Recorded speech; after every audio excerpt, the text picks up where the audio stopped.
Good morning to everyone. Today we will study about the टेटोलॉजी of Fallot. तो जो TOF है वो cyanotic disorders है. इससे पहले हम लोग ASD और VSD पढ़े थे, वो ए साइनोटिक डिसऑर्डर्स था. तो जो कंजेनाइटल हार्ट डिसीज़ के क्लासिफिकेशन थे उसमें से जो साइनोटिक डिसऑर्डर है उसमें फर्स्ट जो है टेटोलॉजी ऑफ फैलोट है. Good morning to everyone. Today we will study the etiology of Fallot, ASD and VSD cyanotic disorder. So etiology of Fallot is the classification of congenital heart disease. Etiology of Fallot जो है TOF बोलते हैं इसको, तो ये जो है cyanotic disorders है. So what is the etiology of Fallot? Definition है, etiology of Fallot is the most complex congenital heart defect with decreased pulmonary blood flow. तो जो टेट्रालॉजी फैलोट एज ये नेम से ही क्या हो रहा है, टेट्रा मीन्स 4 डिसऑर्डर. ठीक है, तो इस डिसऑर्डर में 4 डिसऑर्डर्स होते हैं. क्या होता है इसमें, डिक्रीज्ड पल्मोनरी ब्लड फ्लो. तो पल्मोनरी आर्टरीज में, पल्मोनरी वेन्स में क्या होता है, लंग्स में जो ब्लड्स क्या होता है वो कम पंप होता है. तो इसमें 4 डिसऑर्डर्स इंक्लूडेड रहता है. फर्स्ट है VSD, सेकेंड है over riding of aorta, third है pulmonary stenosis and right ventricular hypertrophy. तो ये जो चारों हैं, ये चारों डिसऑर्डर से मिलके जो रहता है TOF बनता है, जिसको हम लोग टेट्रोलॉजी ऑफ फैलोट बोलते हैं. VSD रहेगा, वेंट्रिकुलर सेप्टल डिफेक्ट रहेगा, राइडिंग ऑफ आयोटा रहेगा, पल्मोनरी स्टेनोसिस रहेगा, राइट वेंट्रिकुलर हाइपरट्रॉफी रहता है. द नेक्स्ट है इंसिडेंस देखते हैं. It is the most common cyanotic defect and the most common cause blue baby syndrome. Blue baby syndrome कब होगा, जब बॉडी में साइनोसिस होगा.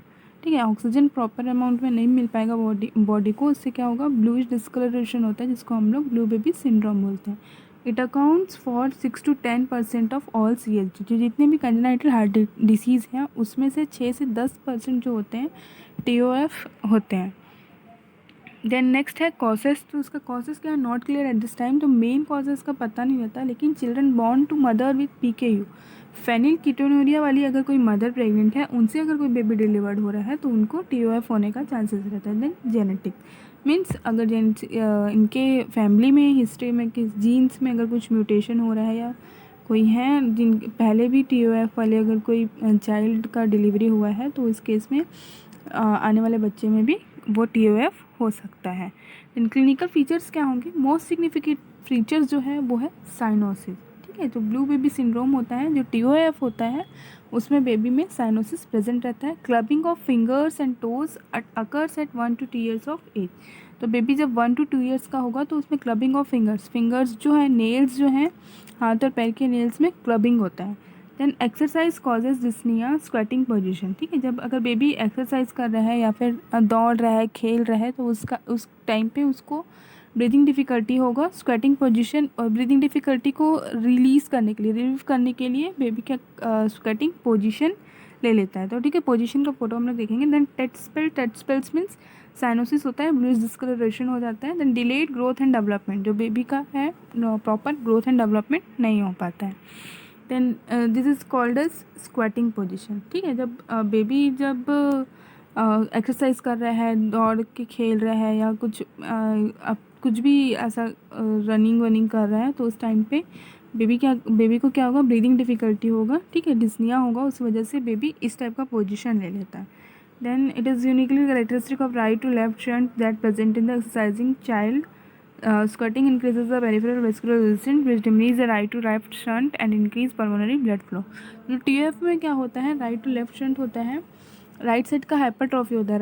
राइट वेंट्रिकल्स जो है वो ज़्यादा एनलार्ज हो जाता है, उसकी वजह से जो ब्लड जो है राइट टू लेफ्ट शंट जाता है, और पल्मोनरी में ब्लड जो है वो डिक्रीज फ्लो होता है, मतलब उसका फ्लो कम हो जाता है पल्मोनरी में. इसकी वजह से बेबी जो है स्क्वेटिंग पोजीशन लेता है. देन टेट स्पेल्स, जो ये ब्लू डिस्कलरेशन होता है, एक्सट्रीमिटीज़ का ब्लू डिस्कलरेशन होता है, लिप्स में अगर ब्लू डिस्कलरेशन हो रहा है तो उसको हम लोग टेट स्पेल बोलते हैं.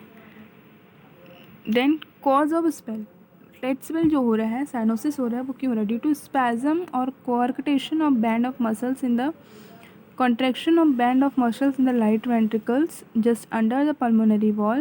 When these muscles contract, it further narrows the channel for blood flow into the lungs. As a result, oxygen delivery becomes further reduced. This causes pain.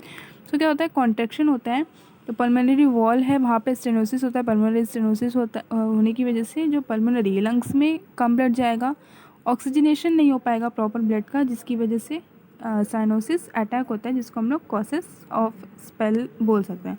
Then clubbing, तो जो फिंगर्स हैं उसमें nails में जो clubbing हो जाता है इस टाइप का, ठीक है, टोज़ में, पैर के, हाथ के जो उंगली के नेल्स हैं उनमें क्लबिंग हो जाता है। द नेक्स्ट है बूट शेप हार्ट। अगर हम लोग डायग्नोसिस करेंगे तो एक हार्ट का शेप क्या होगा, बूट शेप, एक जूते के टाइप का शेप टाइप का हार्ट हो जाएगा। And hilar vessels are few, lung vessels also few, large right ventricle. जो राइट साइड का हार्ट है वहाँ पे एनलार्जमेंट हो जाता है।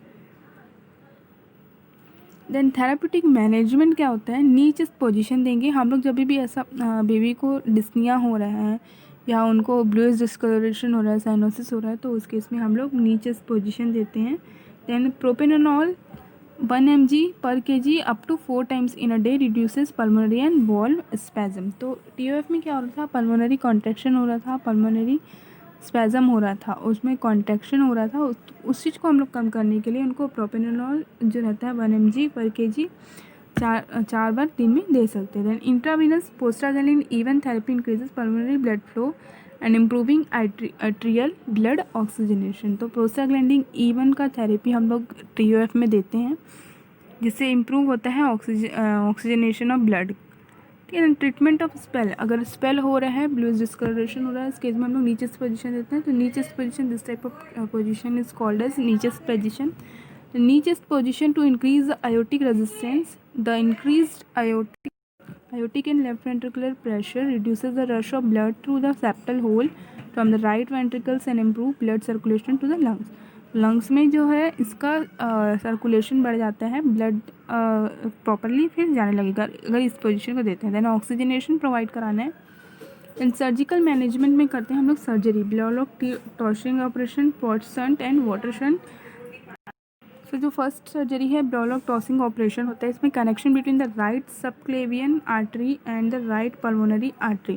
तो राइट सबक्लेवियन आर्टरी होता है and the right pulmonary artery है, उन दोनों के बीच में कनेक्शन बना देते हैं, जिसकी वजह से क्या होता है, जो ऑक्सीजनेटेड ब्लड है वो बॉडी में जाएगा, ठीक है, तो उसकी वजह से साइनोसिस जो है रिलीव हो जाता है। देन पॉट शंट जो है, इसमें क्या करते हैं, descending iota is anastomosis with to the pulmonary artery. जो पल्मोनरी आर्टरी है उसको हम लोग डिसेंडिंग आयोटा से कनेक्ट कर देते हैं, जिसकी वजह से फिर जो ऑक्सीजनेटेड ब्लड है वो बॉडी में पंप होता है। देन वाटर शंट होता है, इसमें क्या होता है, ascending aorta right pulmonary artery anastomosis, जो ascending aorta and right pulmonary artery का एनास्टोमोसिस करते हैं। तो इन टोटल करेक्शन में क्या करेंगे, the hole is a ventricle septum is close with the patched and the obstruction to right ventricle outflow pulmonary stenosis is open. So क्या हो रहा था, पल्मोनरी स्टेनोसिस हो रहा था, राइट वेंट्रिकुलर हाइपरट्रोफी हो रहा था, VSD हो रहा था। तो VSD को हम लोग टोटल करेक्शन क्या करते हैं, VSD का सर्जरी करते हैं। कोई भी इंफीरियर वेना कावा में एक कैथेटर इंसर्ट करके राइट वेंट्रिकल्स के पास जाएंगे। पल्मोनरी आर्टरीज में अगर स्टेनोसिस हुआ है तो उस चीज़ को हम लोग ओपन करते हैं। देन जो सेप्टम है, वेंट्रिकल्स के बीच में जो सेप्टम ओपन है उस चीज़ को हम लोग क्लोज करते हैं बाय पैच वहाँ पे लगा के उस चीज़ को स्टिच करके उसको क्लोज करते हैं। Then this correction allow blood flow the lungs for oxygenation before being pumped out into the body. तो बॉडी में पंप होने से पहले लंग्स में जाके उसको ऑक्सीजनेशन हो जाएगा। तो नर्सिंग डायग्नोसिस क्या क्या रहेगा, impaired gas exchange related to altered pulmonary blood flow और pulmonary hypertension. Impaired gas exchange होगा, ठीक है, उस चीज़ को नर्सिंग डायग्नोसिस है, तो उसके लिए हम लोग क्या करेंगे, position the child in semi upright position. Child को हम लोग सेमी अपराइट पोजीशन में देंगे। Then suction oral and nasal secretion, if there is any secretion present and then we have to suction the oral. पहले हम लोग mouth को suction करेंगे, देन नोज़ को सक्शन करते हैं। Then monitor the saturation level को हम लोग को मॉनिटर करना है। Then administered medication like diuretics and bronchodilators. तो इसकी वजह से क्या होगा, वो डायलेट्स होगा और लंग्स में प्रॉपर ब्लड से आएगा for oxygenation. Then ABG analysis करते हैं। ABG एनालिसिस में हम लोग ऑक्सीजन का लेवल देखते हैं, कार्बन डाइऑक्साइड का लेवल देखते हैं, देन एनी रेस्पिरेटरी एसिडोसिस अल्कोलोसिस तो नहीं हो रहा, वो सब हम लोग इस चीज़ में मॉनिटर करते हैं। द नेक्स्ट है decreased cardiac output related to reduced myocardial functioning. तो कार्डियक आउटपुट इसमें क्या हो जाता है, डिक्रीज हो जाता है। तो उसके लिए हम लोग क्या क्या इंटरवेंशन देंगे, provide bed rest to the child को हम लोग को ज़्यादा फिजिकल एक्टिविटी करने नहीं देना, उनको एक्सरसाइज वगैरह से अलाउ नहीं करते हैं। Then child should not be allowed to do strenuous activity. तो जिससे स्ट्रेनियस एक्टिविटी मीन्स इसमें ज़्यादा एनर्जी लग रहा है, ज़्यादा काम करने का, फिजिकल एक्टिविटी जो हो रहा है दौड़ने वाला, रनिंग करने के लिए है उनको, ऐसे स्पोर्ट्स के लिए हम लोग मना करते हैं। Then organise periods of medication and nursing care to give uninterrupted rest. ठीक है, तो हम लोग एक टाइम में, मतलब उनको रेस्ट के टाइम पे उनको मेडिसिन लेने लगाने जा रहे हैं या इंजेक्शन लगाने जा रहे हैं, तो उस चीज़ को अवॉइड करना है। हम लोग को एक टाइम पीरियड मैनेज करके रखना है for medication to provide the rest to the child. Then administer medication digoxin and diuretic. Digoxin जो रहता है वो हार्ट कॉन्ट्रैक्शन को इंक्रीज़ करता है। ठीक है, तो उस चीज़ को देना है, डायरोटिक्स देना है। ज़्यादा फ्लूइड ओवर वॉल्यूम हो रहा है तो हम लोग डायरोटिक्स देते हैं। देन मॉनिटर बीपी को मॉनिटर करना है। Then imbalanced nutrition, less than body requirement related to anorexia and decreased energy available for sucking and chewing। तो जो बेबी का है प्रॉपर ग्रोथ एंड डेवलपमेंट नहीं हो पाएगा, उसकी वजह से हम लोग पेरेंट्स को नॉलेज प्रोवाइड करने हैं कि बेबी जो है प्रॉपर सक नहीं कर पा रहा है, ब्रेस्ट फीडिंग नहीं ले पा रहा है, तो उस केस में उनको कैसे फीडिंग कराना है वो सब उनको बता के देना है। Risk for potential complication related to disease condition से रिलेटेड और भी अदर कॉम्प्लिकेशन हो सकते हैं। तो delayed growth and development related to inadequate tissue perfusion. ठीक है, प्रॉपरली अमाउंट में ऑक्सीजन और न्यूट्रिशन बेबी की बॉडी को नहीं मिल पा रहा है, तो इस केस में हम लोग assess the child for development milestone का प्रॉपर माइलस्टोन हो रहा है नहीं अकॉर्डिंग टू एज, उसका वो एक्टिविटी को डेवलपमेंट कर पा रहे कि नहीं, वो सब हम लोग देखते हैं। Provide visual, tactile and auditory stimulation appropriate to child's age. And encourage parents to provide tender loving care, assure the parents. ठीक है, उनके अकॉर्डिंग टू उनको स्टिमुलेट करना है ग्रोथ एंड डेवलपमेंट के लिए, विजुअल टैक्टाइल स्टिमुलेशन प्रोवाइड करना है। Thank you.